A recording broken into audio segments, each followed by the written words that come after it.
Io credo che nel giro di una decina di giorni avremo un provvedimento da portare in giunta. Dunque manca poco per i correttivi alla legge regionale che ha rivisto i canoni ATER suscitando polemiche, proteste e manifestazioni degli affittuari.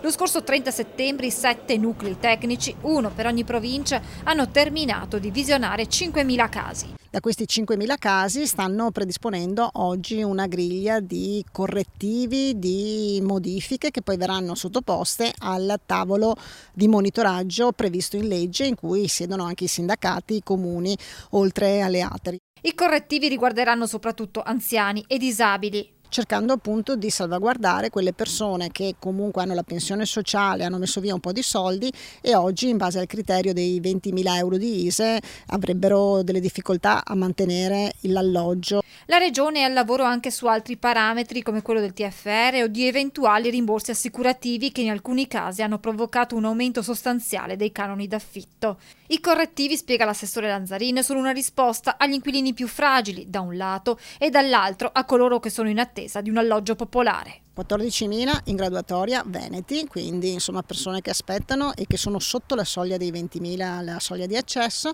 Chi oggi ha delle caratteristiche per cui abbiamo trovato che ha proprietà mobiliari o addirittura ingenti somme immobiliari, i 200.000, i 300.000, insomma i 400.000 euro messi via, noi crediamo insomma che questi possano anche benissimo trovare delle soluzioni diverse.